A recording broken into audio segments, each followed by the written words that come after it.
Assalamualaikum warahmatullahi wabarakatuh. Kembali lagi bersama saya Kang Hakim, dan juga yang di belakang saya itu Kang Adang dari Adang Channel, yang selalu merekomendasikan tempat-tempat di pedalaman yang berada di Kecamatan Lemah-Sugih ya Pak Adang. Ya. Jadi kalian jangan lupa subscribe channel YouTube-nya Kang Adang, karena tempatnya, spotnya menarik banget loh teman-teman. Dan pada kali ini Pak Adang merekomendasikan ada salah satu warga atau orang yang tinggal di tengah hutan pedalaman ya Pak Adang ya? Ya. Tinggal di pedalaman, dan juga konon katanya beliau itu pernah sempat ikut pesugihan babi ngepet, namun sekarang tobat. Jadi istilahnya tobatnya yang pernah ikut pesugihan babi ngepet. Seperti itu Pak Adang? Iya betul. Oke. Siapa namanya Pak Adang? Pak Dedi. Pak Dedi berada di pelosok pedalaman kayak gini ya? Iya. Nah teman-teman yang penasaran ceritanya gimana sih Pak Dedi bisa ikut pesugihan babi ngepet lalu bertobat? Seperti apa kisahnya, ceritanya, simak terus video ini. Ikutin perjalanan saya bersama Pak Adang menuju lokasi rumahnya Pak Dedi. Nanti kita akan ngobrol-ngobrol, bincang-bincang. Saya doakan yang selalu mengikuti channel saya, semoga kalian semua selalu diberikan kesehatan oleh Allah Subhanahu wa Ta'ala, dipanjangkan umurnya, yang masih sakit diangkat penyakitnya, yang punya hutang semoga hutangnya cepat terbayar lunas, digampangkan milik rezekinya, yang masih jomblo semoga cepat ketemu dengan jodohnya, yang sudah menikah semoga menjadi keluarga yang sakinah mawadah warahmah, diberikan keturunan yang soleh-solehah. Dan untuk kalian para janda, para duda yang masih mencari pasangan hidup barunya, semoga kalian mendapatkan pasangan hidup baru kalian yang bisa menyayangi kalian dan anak kalian sama seperti menyayangi anaknya sendiri. Yang belum mendapatkan pekerjaan, semoga bisa mendapatkan pekerjaan. Yang belum punya rumah, semoga bisa mempunyai rumah. Dan saya ingatkan, yang belum sholat, silahkan sholat terlebih dahulu. Jangan sampai adanya video ini, tayangnya video ini, melalaikan atas kewajiban kita hidup di dunia ini sebagai umat beragama. Trek perjalanannya kayak gini teman-teman. Ini jalan setapak. Sebenarnya untuk akses kendaraan roda 2 bisa masuk ke rumahnya Pak Dedi. Cuman ya sayang kalau saya belum mahir bersama Pak Adang, belum terbiasa masuk bawa motor ke jalan setapak kayak gini, takut terperosok jatuh. Jadi memutuskan untuk jalan kaki aja sambil melihat spot pemandangannya seperti apa sih ya Pak Adang ya. Jadi ini tuh merupakan area lahan perkebunan warga Kecamatan Lemah-Sugih. Dari sini masih jauh, Padang? Jauh. Masih jauh, sekitar berapa kilo atau berapa? 2 kilo setengahan. 2 kilo, waduh, kalau 2 kilo nanti kalau on kamera terus mungkin membutuhkan waktu sekitar jalan kaki kayak gini lebih dari setengah jam ya teman-teman. Jadi nanti kita akan skip aja deh untuk perjalanannya deh. Nah, ciri khas di pedalaman ada suara tonggeret ya. Itu menandakan bahwasannya area ini masih alami, belum tercemar sama yang namanya polusi udara.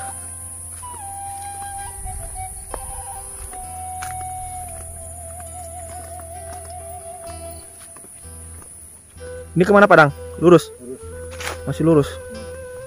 Nah, kita memasuki spot area hutannya ya teman-teman. Belok kanan. Belok kanan. Oh, ada sepeda motor nih. Sepeda motor siapa ini? Cari rumput paling. Yang nyari rumput. Tahu. Sini berarti kita mau ke bawah. Hebatnya yang bisa bawa motor ke sini nih.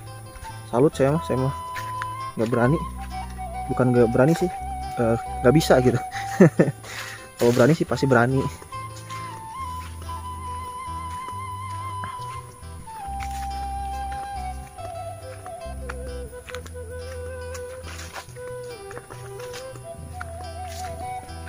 Wih, bahkan di bawah juga ada motor ya Pak Adang ya? Di seberang itu jalan. Oh, seberang itu jalan. Di hutan, jalan ke hutan.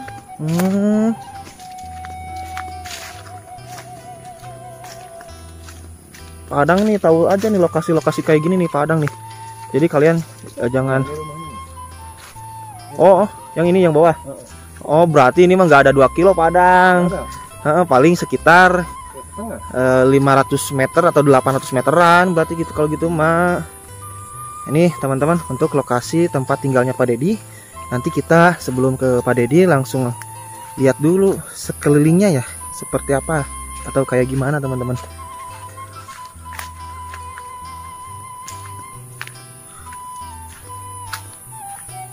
Nah, sekelilingnya ini seperti ini.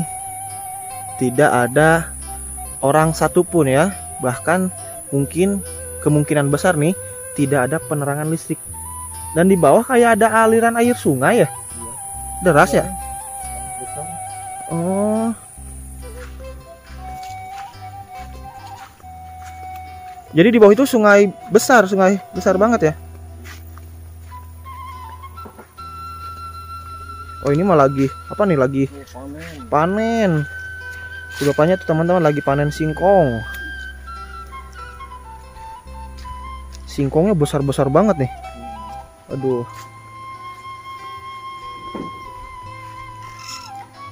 Assalamualaikum.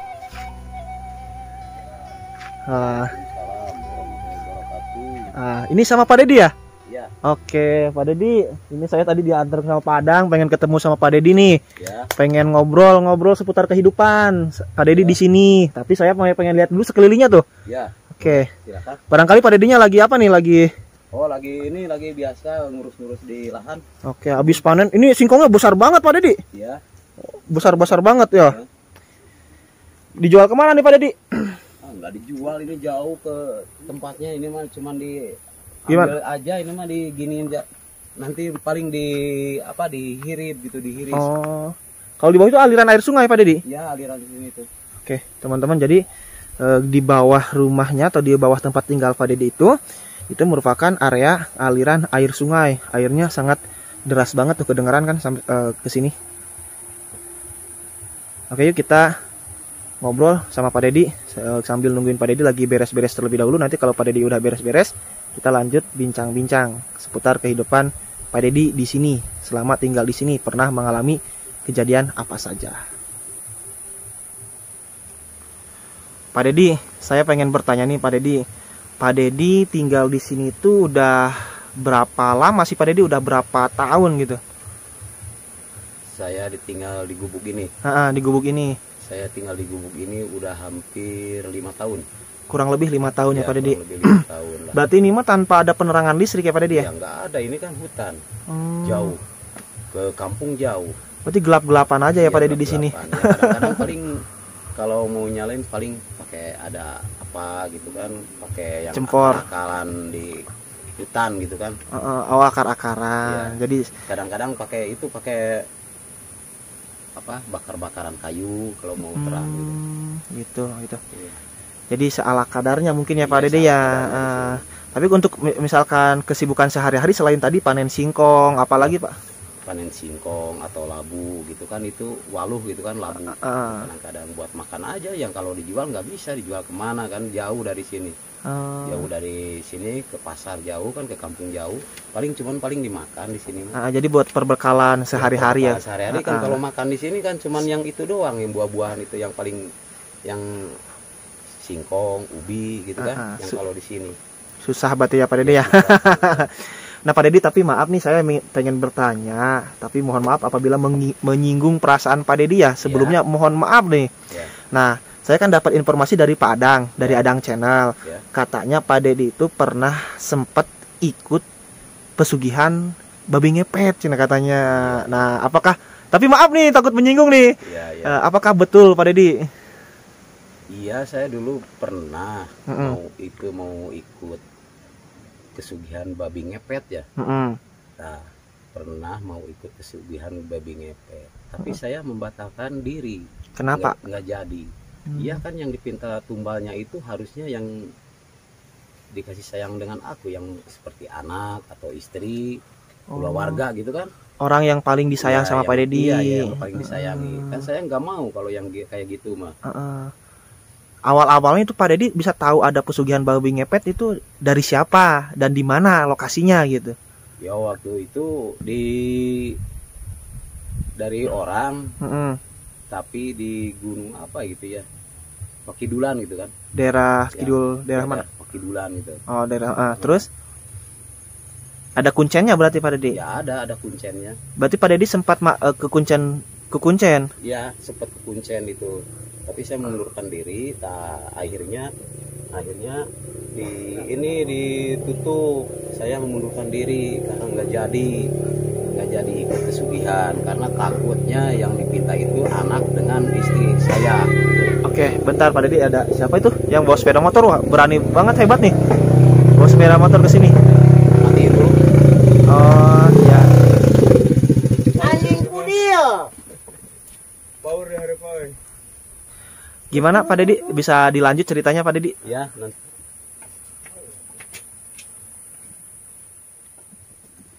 Nah, mohon maaf teman-teman ya, tadi ada sedikit gangguan teknik. Ada para petani yang datang ke sini, sahabatnya Pak Kudil, Pak Dedi ya. Tadi soalnya manggilnya Pak Kudil sih ya. Pak Dedi ya, ada keperluan sama Pak Dedi, jadi di skip dulu. Tadi tuh Pak Dedi kita bercerita sampai Pak Dedi mengundurkan diri dari ikut pesugihan babi ngepet. Itu gimana Pak? Bisa dilanjut ceritanya Pak?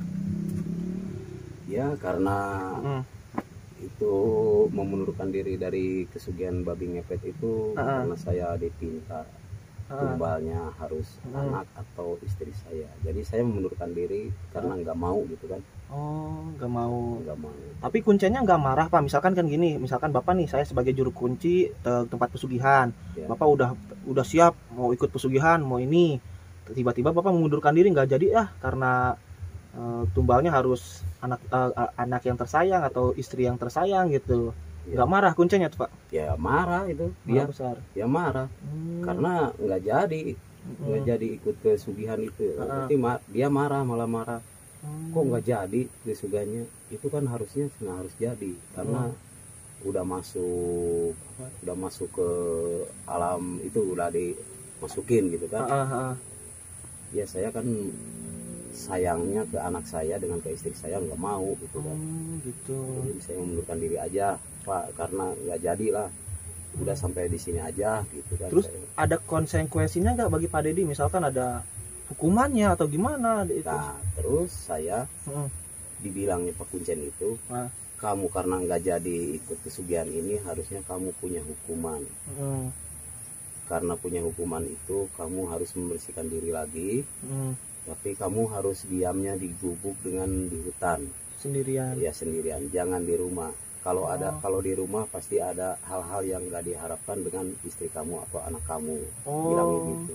Jadi asalnya Pak Dedi itu tinggal di perkampungan. Ya di perkampungan. Sama anak istri. Ya. Kalau anak istri mah berarti sekarang juga di perkampungan. Ya di perkampungan.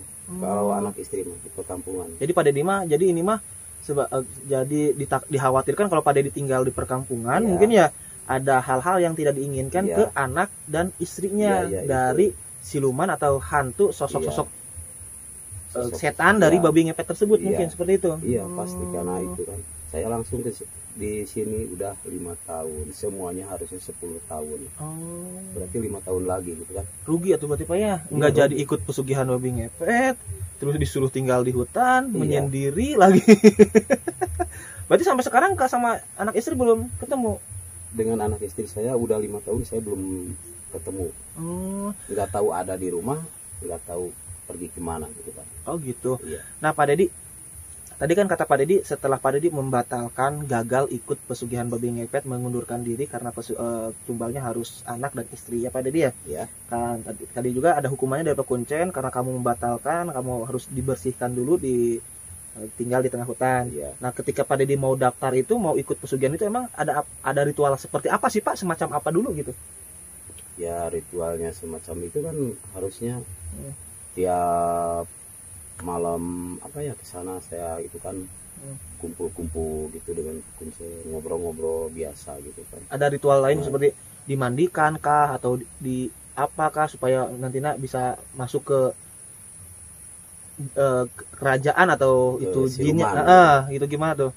Ya ada dimandikan, kadang-kadang itu harusnya dimandikan makan apa gitu kan. Yang dimakan itu kan nggak tahu apa, yang nggak tahu dimakan apa gitu kan. Saya yang penting kan makanan itu harusnya dimakan aja dengan aku, karena kadang saya kan nggak mau dimakan itu. Pak Dedi nggak tanda tanya itu yang dimakannya nggak tahu belatung atau apa gitu? Apa gitu kan? Nggak tahu, saya nggak tanya. Yang penting kelihatannya kalau nasi dimakan aja. Iya, kalau ikannya ikan dimakan aja. Jadi nggak tahu apa yang dimakan itu, entah belatung, nasi atau belatung, ikan atau semacam bangkai gitu kan, nggak tahu saya. Oh gitu ya Pak Dedi ya. Iya. Saya jadi ngeri gitu kan. Jadi nggak jadi ikut pesugihan itu udah tahu. Jadi udah tahu yang dipintanya anak atau istri saya. Jadi saya itu waktu mundurkan diri. Ikut pesugihan bersama istri atau sendiri pak? Sendirian kan. Kalau babi ngepet kalau lihat di TV kan harus ada yang jaga lilin atau gimana, nantinya gimana tuh pak kalau misalkan pak jadi nih Pak Dedi ikut pesugihan misalkan? Ya paling nyuruh istri, kalau istrinya mau, kalau nggak mau takutnya gitu kan, saya pasti nggak mau dia. Jadi Pak Dedi datang sendiri tidak ada tempatnya, tapi tidak ada persetujuan, ya, belum ada persetujuan dari istri, belum diobrolin mau ikut pesugihan. Nah Pak Dedi, alasan utama nih Pak Dedi kenapa sih dulu tuh sempat pengen ikut pesugihan gitu, kenapa? Kan udah dijelas-jelas pesugihan itu hukumnya haram ya Pak ya, dosanya dosa besar banget ya gitu istilahnya. Kenapa sih sampai mau ikut pesugihan itu? Karena hidup saya ini susah terus, susah terus, maunya pesugihan itu maunya kalau itu mah cepat-cepat kaya gitu kan, cepat kaya, mau banyak duit, biar nggak susah gitu kan, jadi nggak disepelekan dengan orang lain, jadi nggak dianggap remeh. Iya, kalau jadi ikut pesugihan itu. Cuman yang dipintanya itu dengan kucing itu harusnya anak atau istri saya. Jadi saya nggak mau mundurkan diri, jadi batalkan saja. Kan mungkin Pak Dedi tahu lah sekilas kalau yang namanya ikut pesugihan pasti ada timbal baliknya yang namanya tumbal. Emangnya nggak tahu itu tumbalnya itu bakal ini waktu dulu waktu sebelum berangkat tuh? Taunya atau orang lain yang disulurkan di kita mah kan ada istilah ada disulurkan kan gitunya. Nah, itu gimana tuh? Ya emang nggak tahu awal-awalnya, nggak tahu, dikirain yang mau dipinta atau orang lain atau yang lain gitu, pegawai kan yang atau yang orang kerja gitu kan yang dipinta itu. Ternyata kok jadi anak aku dengan istri aku, saya kan malas gitu, jadi malas. Tapi itu berbatas gak Pak waktunya, maksudnya waktu kekayaan kitanya kan kayak yang namanya pesugihan suka ada batas waktu, ada umurnya, misalkan 10 tahun lah, 20 tahun lah kita bakal jatuh miskin lagi tuh. Kata kepakutnya gimana? Kalau nggak bisa nerusin keluarga, kalau keluarga yang semuanya sepakat dari itu, kalau keluarga sepakat istri dengan anak pasti bisa diterusin. Kalau benar-benar kalau nggak sepakat berarti nggak bisa diterusin. Oh gitu. Cuman paling kalau umur kita cuma 10 tahun lagi paling 10 tahun. Jadi udah tahu sisa umur kita berapa tahunnya mungkin? Iya pasti dia kan udah tahu, paling diberi waktunya gitu. Oh gitu. Waktunya. Okay.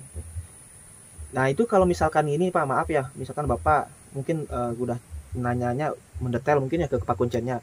Setelah misalkan Bapak ini jadi nih ikut pesugihan, terus anak yang dijadikan tumbal, apakah anak tersebut meninggal dunia atau dibawa ke kerajaan siluman tersebut Pak?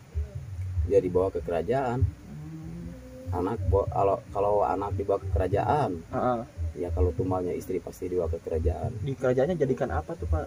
Ya kalau di kerajaan ya pasti dijadikan yang macam-macam yang buat apalah gitu. Kalau di kerajaan itu buat pelayan hanya mungkin ya? Iya pelayan atau gimana gitu kan. Jadi ya teman-teman, untung Pak Dedinya tobat nggak mau ikut pesugihan. Saya sempat terpikir tadinya mungkin karena istilahnya kalau dalam bahasa Sunda mah poeken ya Pak ya. Jadi pengen kaya dengan cara mendadak, dengan cara instan, memutuskan untuk ikut pesugihan. Namun alhamdulillah mungkin hati nurani Pak Dedi terbuka lagi.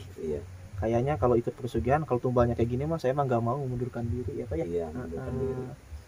Terus gimana lagi, ada cerita lainnya lagi nggak Pak tentang pesugihan atau sudah?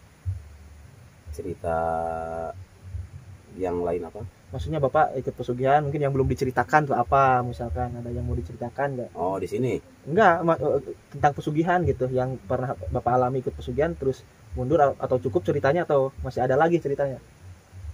Ya kalau pesugihan mas sudah tutup berarti ya. Oh udah berarti ya Pak. Oke siap Bapak. Ya kalau diam di sini saya udah 5 tahun berarti. Kalau yang sering-sering yang kesini kalau malam itu ada banyak gitu. Oh jadi berarti ada sisi mistisnya Pak ya. Oke nanti itu mah jangan video selanjutnya deh Pak lah. Nah oke teman-teman, mungkin untuk video kali ini cukup sekian ya, karena cerita dari Pak Dedi kan udah jelas, sudah mendetail banget. Pertamanya Pak Dedi ikut pesugihan karena pengen kaya dengan cepat, pengen kaya instan. Jadi memutuskan untuk ikut pesugihan ke daerah Pakidulan. Namun setelah bincang-bincang mungkin panjang lebar dengan Pak Juru Kuncinya, dipinta tumbalnya anak atau istri, dikira Pak Dedi tumbalnya itu orang yang bekerja di Pak Dedi atau orang terdekat Pak Dedi. Ternyata orang yang tersayang Pak Dedi. Jadi Pak Dedi, enggak kalau misalkan orang tersayang mah saya lebih baik tidak jadi ikut pesugihannya. Dan akibat membatalkan ikut pesugihan babi ngepet tersebut, kata Juru Kuncinya, Pak Dedi, kalau kamu pengen selamat, anak istri kamu pengen selamat, ya kamu harus tinggal menyendiri di tengah hutan. Kalau kamu tinggal di rumah bersama anak dan istri kamu, mungkin ada hal-hal yang tidak diinginkan, gangguan-gangguan dari setan atau siluman ke anak istri Pak Dedi. Jadi Pak Dedi demi menyelamatkan keluarganya, ya Pak Dedi tinggal di sini sambil bertobat mungkin Pak Dedi ya. Oke Pak Dedi, terima kasih atas waktunya. Semoga Pak Dedi selalu diberikan kesehatan oleh Allah Subhanahu Wa Taala, diberkahkan hidupnya Pak Dedi ya. Semoga tidak ada istilahnya gangguan lagi dari para siluman. Saya Kang Hakim pamit undur diri. Terima kasih yang selalu mensupport dan mendukung channel ini. Sampai ketemu di video selanjutnya. Wassalamualaikum warahmatullahi wabarakatuh.